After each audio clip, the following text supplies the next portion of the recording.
तुम सब राजा बनना चाहते हो, पर किसी गुलाम की औकात लेकर बैठे हो। हर आदमी कहता है मैं आजाद हूं, और उसी सांस में कहता है लोग क्या कहेंगे। तुम किस आजादी की बात करते हो? जिस आदमी का पूरा जीवन दूसरों की राय पर टिका हो, जो हर काम अपने पड़ोसी, अपने परिवार, अपने समाज की नजरों के लिए करता हो, वो राजा नहीं, वो बाजार की कठपुतली है।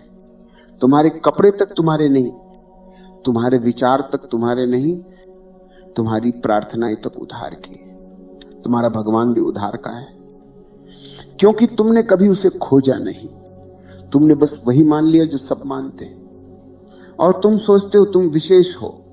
हर मूर्ख यही सोचता है। तुम्हारी भीड़ ने तुम्हें यह सिखाया है कि अलग मत दिखो, शांत रहो, मेल खाओ, और तुमने मान लिया क्योंकि तुम डरपोक हो। तुम्हें अकेला होने से डर लगता है, तुम्हें सच्चा होने से डर लगता है, तुम्हें अपने भीतर झांकने से डर लगता है, क्योंकि वहां जो है उसे देखना आसान नहीं। जो आदमी अपने भीतर नहीं झांक सकता, वो बाहर की सत्ता का दास बन जाता है। भीड़ तुम्हारा मालिक है और तुम उसकी भीड़ के एक दाने। फिर तुम कहते हो मैं अपना रास्ता चुनता हूं। कैसा रास्ता भाई? जो दूसरों के नक्शे पर बना है, जो धर्म ग्रंथों ने तय किया, जो तुम्हारी जाति, तुम्हारा समाज, तुम्हारा परिवार तुम्हारे लिए चुन चुका है। यह रास्ता नहीं, यह जंजीर है। तुम्हें कोई राजा नहीं बनना चाहता, क्योंकि राजा होना मतलब अकेला होना। राजा होना मतलब भीड़ के विरुद्ध खड़ा होना।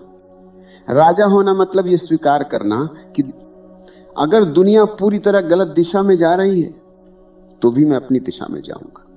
और यह हिम्मत तुम्हारे पास नहीं है, क्योंकि तुम सुरक्षित रहना चाहते हो।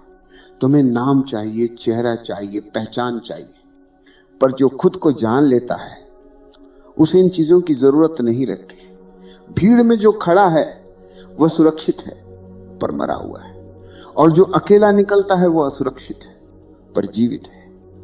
जीवित आदमी हमेशा जोखिम में रहता है, और तुमने सुरक्षा चुनी, इसलिए तुम्हारा जीवन एक लंबा डर बन गया है। तुमने कभी गौर किया है? तुम्हारी सारी नैतिकता डर पर बनी। ऐसा मत करो वरना लोग क्या कहेंगे, वैसा मत सोचो वरना भगवान सजा देगा। अकेले मत चलो वरना गिर जाओगे। पर गिरने से डरने वाला आदमी कभी उड़ना नहीं सीखता। राजा वही है जो गिरता है और फिर उठता है। भीड़ वाले कभी नहीं गिरते, क्योंकि वे कभी चलते ही नहीं। वे वहीं खड़े हैं, एक दूसरे को पकड़कर, एक दूसरे को ढांढस देते हुए कि हम ठीक हैं। और यही उनकी कब्र है। जो भीड़ के साथ चलता है वो भीड़ के साथ मरता है।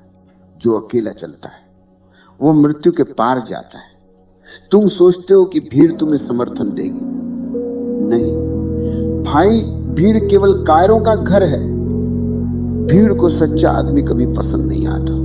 भीड़ को भीड़ चाहिए। भीड़ को वो पसंद है जो हां कहे, जो झुके, जो सहमति दे।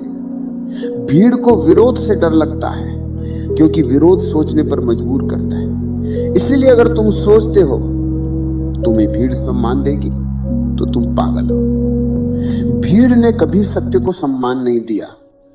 भीड़ ने हमेशा उसे सूली पर चढ़ाया है। सुकरात मरा, ईसा मरा, मंसूर मरा, बुद्ध ने अकेलापन चुना, और तुम सोचते हो भीड़ तुम्हारा साथ देगी। तुम्हें राजा बनना है तो पहले मरने की हिम्मत चाहिए, क्योंकि राजा मरने से नहीं डरता, वो मरकर जीता है। भीड़ तुम्हें सुरक्षा देती है, पर उसकी कीमत है तुम्हारी आत्मा। जो आदमी भीड़ में है वो कभी खुद नहीं रह पाता। वह हंसता भी है तो दूसरों के अनुसार, रोता भी है तो अभिनय में। भीड़ ने तुम्हें शुरू से प्रशिक्षित किया है कि तुम्हें दूसरों जैसा बनना है। बचपन से सिखाया गया। लोग क्या सोचेंगे, यही वाक्य सबसे बड़ा जहर है, क्योंकि जो लोग क्या सोचेंगे में जीता है, वो खुद के बारे में कभी नहीं सोचता। तुम्हारी पूरी शिक्षा इस पर टिकी है, कैसे फिट होना है, कैसे अच्छा दिखना है, कैसे सबकी तरह बनना है, पर कोई नहीं सिखाता कैसे अपने जैसा बनना है। और यही वजह है कि दुनिया में लाखों चेहरे हैं पर सब एक जैसे हैं। तुम भीड़ में किसी को पहचान नहीं सकते, क्योंकि सब एक ही मुखौटा पहने हुए हैं। किसी की मुस्कान नकली है, किसी का धर्म उधार का है, किसी की प्रार्थना मजबूरी की है। भीड़ में व्यक्ति मर चुका है, अब केवल भूमिकाएं बची हैं। तुम्हारा संत भीड़ का उत्पाद है, तुम्हारा नेता भीड़ का प्रतिनिधि है, तुम्हारा प्रेम भीड़ के नियमों से बंधा है। हर चीज तय है, क्या पहनना है, किससे प्रेम करना है, किससे विवाह करना है, किससे पूजना है, यहां तक कि तुम्हें कब रोना है वो भी समाज तय करता है। यह भीड़ की जेल है और जेल में सब समान है, कोई राजा नहीं। राजा वही है जो इस जेल से बाहर निकल जाता है, जो कहता है मैं भीड़ से नहीं अपने मौन से निर्देश लूंगा। लेकिन अकेले चलना आसान नहीं है। भीड़ तुम्हारे खिलाफ खड़ी होगी, वे कहेंगे ये पागल हो गया है, क्योंकि भीड़ के लिए मौलिक होना पागलपन है। भीड़ को वही पसंद है जो उनकी तरह सोचता है।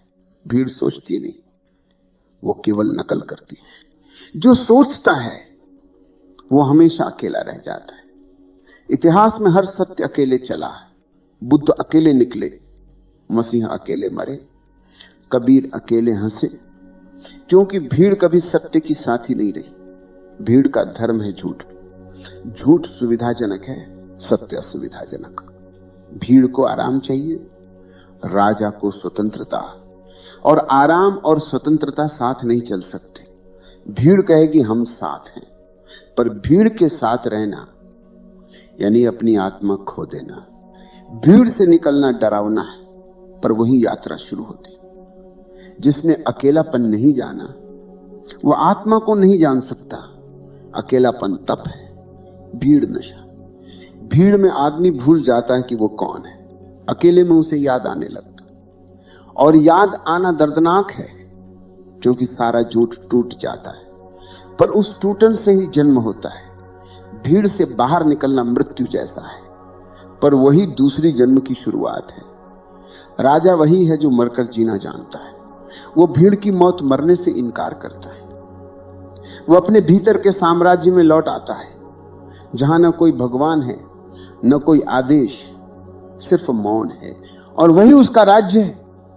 जो आदमी अकेला चलने की ठान लेता है, भीड़ उसके खिलाफ खड़ी हो जाती है। भीड़ को अकेला आदमी बर्दाश्त नहीं होता, क्योंकि अकेला आदमी एक आईना है, वो उनके झूठ को दिखाता है। तुमने गौर किया है, भीड़ को हमेशा किसी दुश्मन की जरूरत होती है। कभी नास्तिक दुश्मन है, कभी विद्रोही, कभी असामाजिक, कभी पापी। असल में ये सब नाम नहीं, ये हथियार है। भीड़ इन्हें इस्तेमाल करती है ताकि अपने भीतर की सड़न को छिपा सके। जो भी अकेला चलता है उसके खिलाफ भीड़ को गुस्सा नहीं, डर होता है, क्योंकि अगर एक आदमी बिना सहारे जी सकता है तो बाकी सबको अपने झूठे सहारे पर शक होने लगता है। यह डर बहुत गहरा है। इसलिए जब तुम अलग चलते हो तो भीड़ तुम पर हंसेगी, फिर नफरत करेगी, फिर पत्थर मारेगी, पर अंत में वही भीड़ तुम्हारी मूर्ति बनाएगी, क्योंकि वो मरों से नहीं डरती, सिर्फ जीवितों से डरती है। ये समाज संतों से प्यार नहीं करता, ये मृत संतों से प्यार करता है, क्योंकि जीवित संत प्रश्न पूछता है, मरा हुआ संत केवल पूजा करवाता है। जीवित आदमी असुविधाजनक है, मरा हुआ आदमी उपयोगी है। भीड़ को मृत शरीर चाहिए, क्योंकि मृत शरीर विद्रोह नहीं करता, और भीड़ का यही रहस्य है, वो हमेशा जीवन के खिलाफ खड़ी है। उसकी हर संस्कृति, हर परंपरा, हर नैतिकता जीवन के विरुद्ध है, क्योंकि जीवन अनिश्चित है और भीड़ को निश्चितता चाहिए। तुम देखते हो, हर आदमी सुरक्षा चाहता है। वो घर में ताला लगाता है, दिल में दीवारें खड़ी करता है, दिमाग में नियम बनाता है। उसने खुद को ऐसे बांध लिया है कि अब कोई हवा भी नहीं आ सकती। वो मरा नहीं है, पर जीवित भी नहीं। भीड़ सुरक्षा है, पर उस सुरक्षा की कीमत है स्वतंत्रता। और हर बार जब तुम सुरक्षा चुनते हो, तुम अपनी स्वतंत्रता बेचते हो। जो आदमी ये सौदा करता है वो कभी राजा नहीं बन सकता। जो अकेला चलने निकलता है वह डर से गुजरता है। पहल उसे लगता है जैसे धरती खिसक गई। अब कोई सहारा नहीं, कोई सलाह नहीं, कोई दिशा नहीं। ये भय असली परीक्षा है, और यह भय जरूरी है, क्योंकि यही तुम्हें बदलता है। भीड़ में रहते हुए तुम कभी अपने भीतर नहीं झांकते। तुम्हारे चारों ओर इतनी आवाजें होती कि तुम्हारी अपनी आवाज खो जाती। पर जैसे ही तुम भीड़ से बाहर आते हो, पहली बार सन्नाटा सुनाई देता है। यह सन्नाटा तुम्हें डराता है, क्योंकि उसमें तुम्हारा मैं भी खो जाता है। भीड़ तुम्हें पहचान देती थी। नाम, धर्म, जाति, विचार, छवि, अब वे सब गिर जाते हैं। तुम न हिंदू रह जाते हो, न मुसलमान, न भारतीय, न समाजवादी। तुम सिर्फ हो। और यही भय है, क्योंकि होना बहुत भारी है और किसी का होना बहुत आसान। भीड़ से बाहर आने वाला आदमी पहल पागल जैसा दिखता है। वो अब झूठी हंसी नहीं हंस सकता, झूठी बात नहीं कर सकता, झूठी पूजा नहीं कर सकता। अब वो साफ दिखता है, और साफ आदमी हमेशा असुविधाजनक होता है। भीड़ को झूठ पसंद है, क्योंकि झूठ सुविधाजनक है। सत्य कठोर है, वो चुभता है। और जो अकेला चलता है वो सत्य की ओर चलता है। इसीलिए भीड़ उससे घृणा करती है। भीड़ को व्यवस्था चाहिए और सत्य अव्यवस्था है। भीड़ को नियम चाहिए और सत्य स्वतंत्रता है। भीड़ को गुलामी चाहिए और सत्य आग है। भीड़ कहेगी वह गलत है, भीड़ कहेगी वह पथभ्रष्ट है। पर जो अकेला चल रहा है वो किसी पथ पर नहीं, वह स्वयं पथ है। यही संघर्ष है। भीड़ हमेशा कहेगी हम ज्यादा हैं, और सत्य हमेशा कहेगा मैं अकेला हूं पर पर्याप्त हूं। जब बुद्ध ने घर छोड़ा था, कोई उनके साथ नहीं था। जब यीशु सूली पर चढ़े, उनके शिष्य भी छिप गए। जब मंसूर ने कहा अना अल हक, भीड़ ने उसे पत्थर मारा। भीड़ हमेशा संख्या में जीतती है, पर इतिहास में हारती है, क्योंकि भीड़ शोर करती है और सत्य मौन में टिका रहता है। जो आदमी अकेला चलता है, उसके लिए पहला कदम सबसे कठिन होता है, दूसरा कदम आसान। तीसरे कदम के बाद वो मुस्कुराने लगता है, क्योंकि अब उसे एहसास होता है कि वो अकेला नहीं, उसके साथ पूरा अस्तित्व है। जो अकेला चलता है वो देखता है, पेड़ भी उसकी भाषा बोलते हैं, हवा भी उसके साथ है, आकाश भी सुन रहा है। भीड़ के बाहर पहली बार वो ईश्वर को देखता है, क्योंकि ईश्वर कभी भीड़ में नहीं मिलता, वो सन्नाटे में मिलता है। भीड़ में तुम शोर सुनते हो, मौन में तुम अस्तित्व सुनते हो। भीड़ में तुम भयभीत रहते हो, मौन में तुम निर्भय हो जाते हो। भीड़ में तुम नाम ढूंढते हो, मौन में तुम नामहीन हो जाते हो। और वही नामहीनता राजत्व है। राजा वही है जिसे अब किसी पहचान की जरूरत नहीं। वो कुछ बनना नहीं चाहता, क्योंकि वो पहले ही है।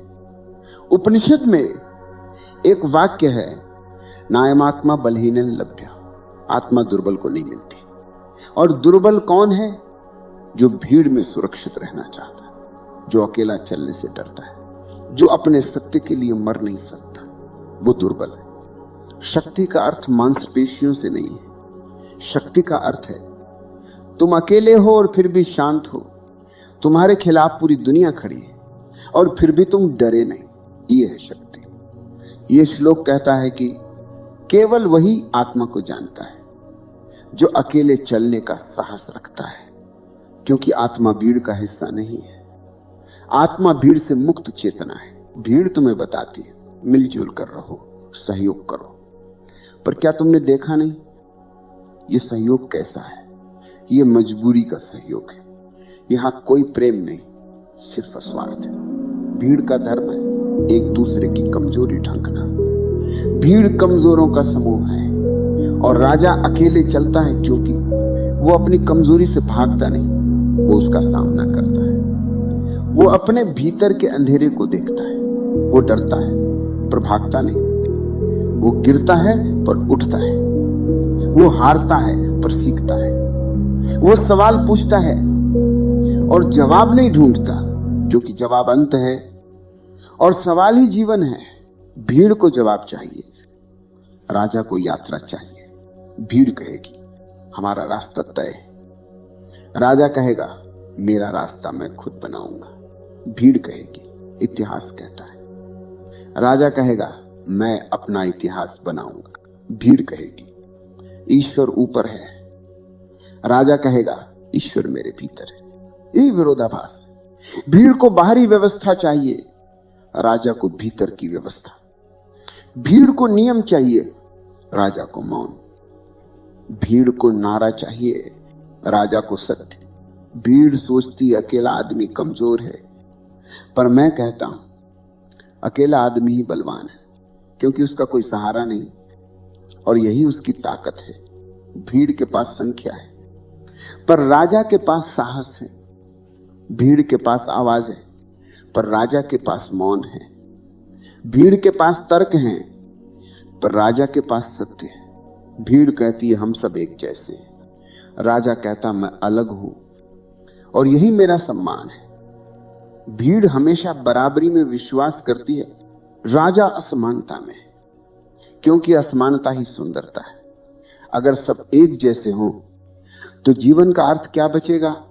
भीड़ आराम देती है, पर उसका हर आराम नींद है। राजा बेचैन है, पर उसकी बेचैनी जीवन है। भीड़ भूल है, राजा जागरण है। भीड़ का धर्म भीड़ है, राजा का धर्म सत्य है। इस विरोधाभास को जिसने समझ लिया वो राजा है। भले उसके सिर पर ताज न हो, भले उसके पास राज्य न हो, भले लोग उसे पागल कहें। जो समाज के लिए पागल है वो ईश्वर के लिए संपूर्ण है। भीड़ के पास तर्क होगा, राजा के पास अनुभव।